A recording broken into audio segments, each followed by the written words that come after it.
It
اے شہنشاہ مدینہ الصلاۃ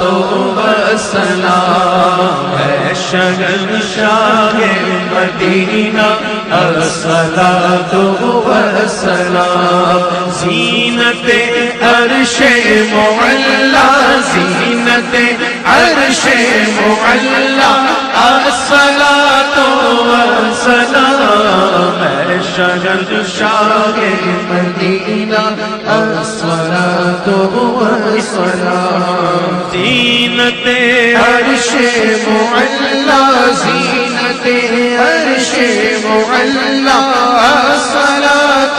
والسلام، شہنشاہ مدینہ الصلاۃ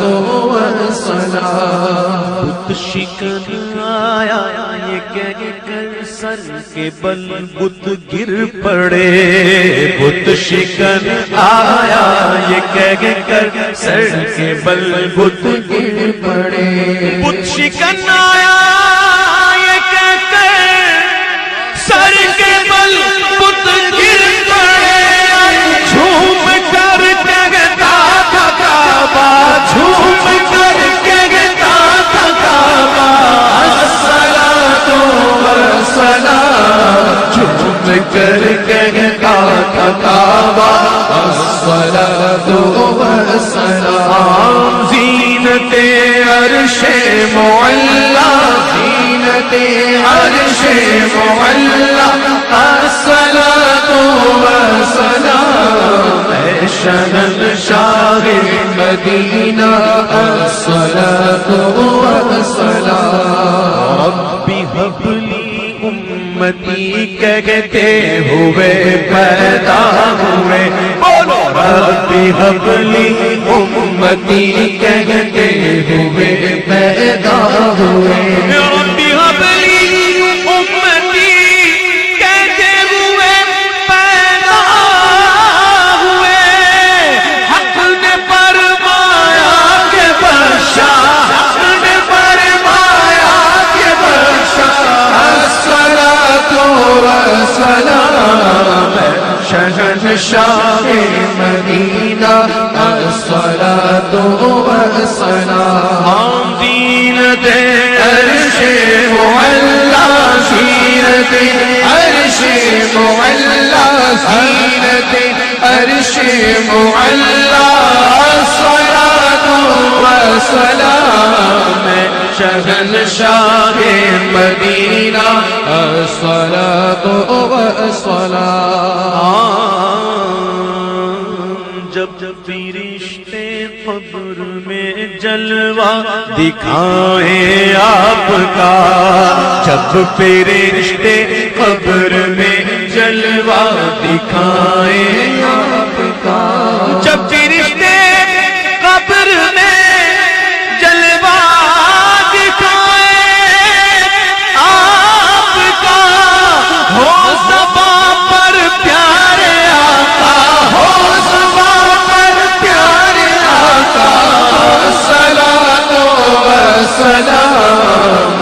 شہنشاہ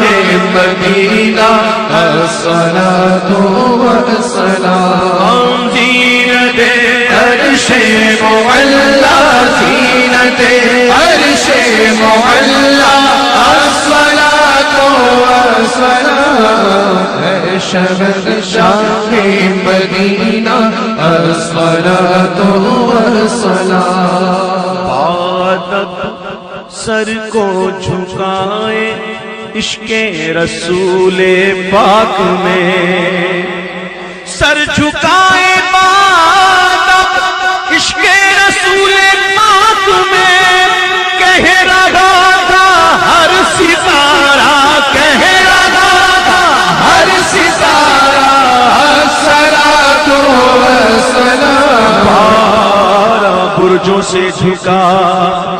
ایک ایک ستارہ نور کا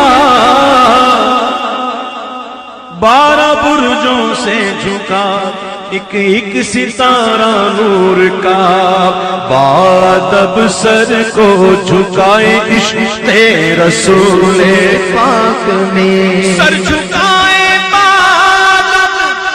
عشق رسول پاک میں کہہ رہا تھا ہر ستارہ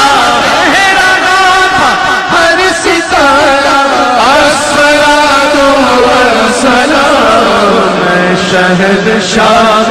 مدینہ الصلاۃ والسلام زینت عرش معلا زینت عرش معلا الصلاۃ والسلام اے شہد شاہ مدینہ الصلاۃ والسلام تیار ہو جاؤ میں وہ سنی ہوں جمیل قادری مرنے کے بعد میں وہ سنی ہوں جمیل قادری مرنے کے بعد میں وہ سنی ہوں جمیل قادری مرنے کے بعد میرا لاشا بھی کہے گا میرا لاشا بھی کہے گا الصلاۃ والسلام میرا لاشا بھی کہے گا الصلاۃ والسلام زینت عرش معلا زینت عرش معلا الصلاۃ والسلام اپنی گاڑی پہ سوار ہو کر آئے یہاں نوافل کی سعادت حاصل کرنے کے لیے یہ مسجد قباء سے مسجد نبوی کا جو فاصلہ ہے تقریباً 4 کلومیٹر کا فاصلہ ہے کبھی میرے نبی آقا کریم محمد مصطفیٰ صلی اللہ علیہ وسلم اپنی قصہ اونٹنی پر سوار ہو کر آتے یہاں نوافل کی سعادت حاصل کرنے کے لیے اور کبھی آپ صلی اللہ علیہ وسلم پیدل چل کر آتے یہاں نوافل کی سعادت حاصل کرنے کے لیے اور آج اللہ رب العزت کا لاکھ لاکھ شکر ہے کہ اس نے ہم سب کو عالم اسلام کی پہلی مسجد میں نوافل پڑھنے کی توفیق عطا فرمائی ہے سب سے پہلے اسلام کون لے آئے حضرت ابوبکر صدیق رضی اللہ تعالی عنہ ہجرت میں سب سے پہلے آپ کے ساتھ کون پڑے حضرت ابوبکر صدیق رضی اللہ تعالی عنہ غار ثور میں آپ کا کس گود میں سر رکھ کے آپ نے سوئے حضرت ابوبکر صدیق رضی اللہ تعالی عنہ ایڑی مبارک پر سے سب سے پہلے کس نے اسے ضرب لگائی صاحب کے زید سے حضرت ابوبکر صدیق رضی اللہ تعالیٰ عنہ کی ایڑی مبارک پر صاحب نے پھر عثمان غنی رضی اللہ تعالیٰ عنہ مقابلے میں تھے کہ میں ابوبکر سے آگے سبقت لے جاؤں ایک غزوے کا موقع ہوا آپ نے فرمایا کہ جس صحابہ کو جتنی استطاعت ہے وہ اس غزوے کے لیے قربان کرتے سب اپنا مال و متاع اکٹھا کر کے آئے عثمان غنی آدھا گھر کا چھوڑ کے آئے آدھا لے کے آئے ابوبکر صدیق رضی اللہ تعالیٰ عنہ نے پورے گھر کا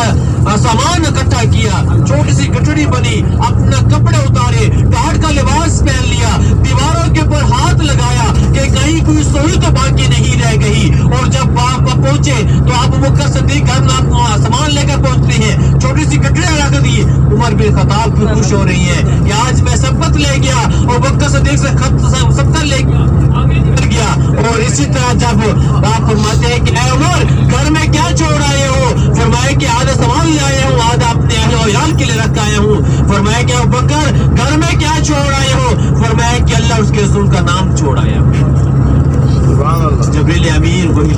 ہیں.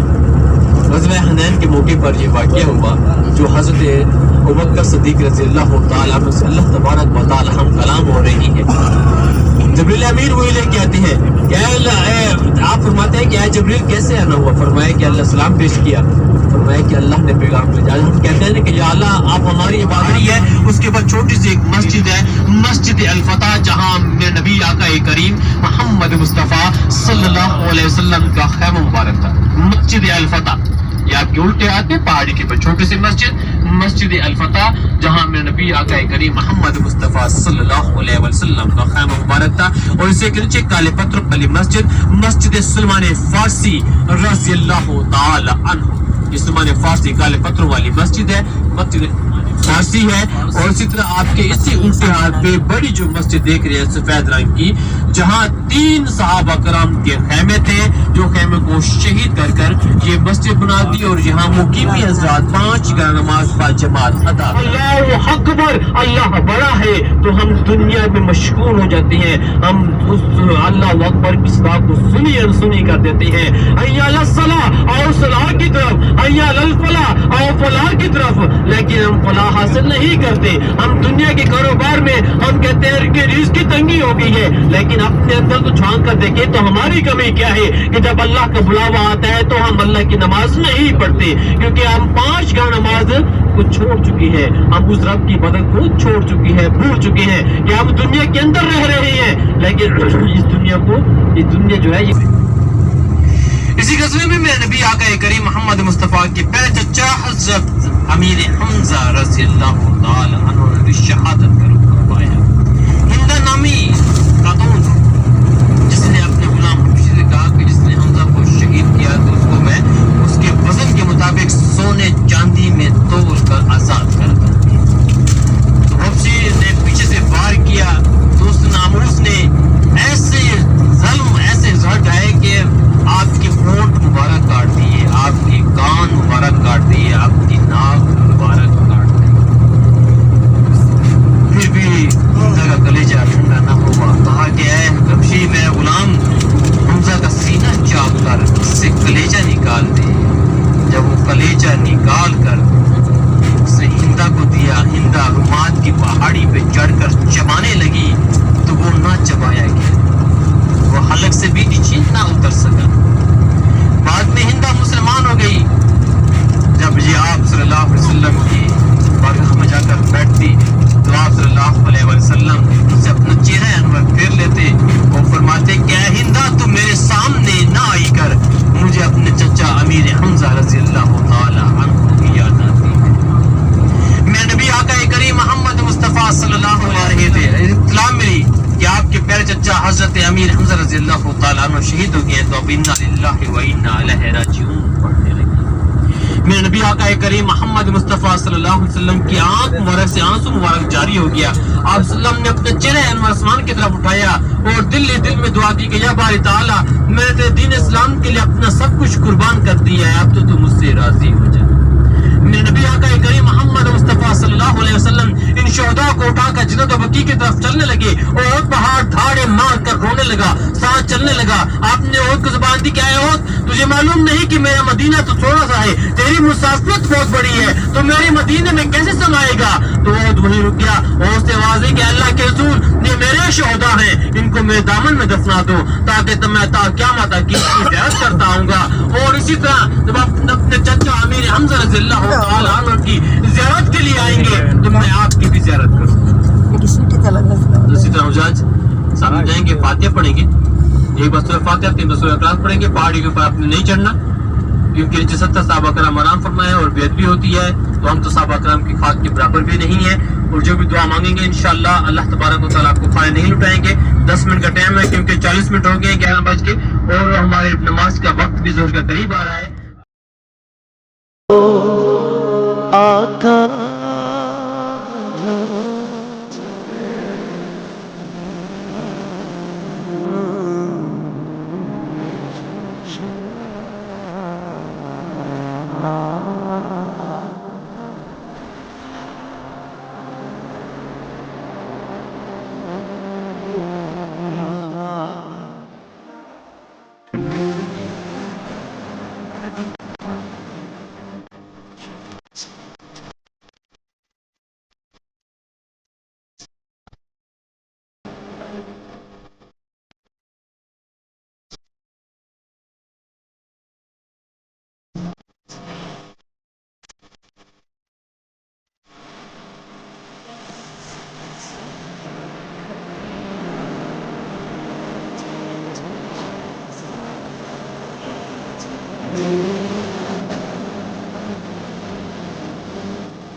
انڈیا پاکستان بنگلہ دیش والے بھائی اس کو وادی جند کہتے ہیں، لیکن عرب کے جو لوگ ہیں عراق والے، یمن والے، سعودی عرب والے اس کو وادی بیضاء کہتے ہیں۔ وادی بیضاء کا معنی ہوتا ہے انڈا۔ انڈا سمجھتے ہیں؟ انڈا مرغی کا انڈا، یہ اس کو وادی بیضاء کہتے ہیں۔ بیضاء کا معنی ہوتا ہے انڈا۔ یہاں پر قدرتی طور پر اللہ نے پہاڑوں کو جو شکل عطا فرمائی ہے وہ انڈے کی شکل میں بنے ہوئے پہاڑ ہیں۔ دیکھیے سامنے یہ انڈے کی شکل میں بنے ہوئے پہاڑ ہیں، اس لیے اس کو وادی بیضاء کہتے ہیں۔ یہ بھی ہم دیکھ رہے ہیں جتنے سفر ہم کر رہے ہیں یہ سارا بغیر دیر لگا کے ہم واپس آئیں گے انشاءاللہ۔ گاڑی ابھی نیوٹرل ہے، دیکھ لو جو بھائی دیکھنے والا ہو دیکھ لے۔ یہ دیکھو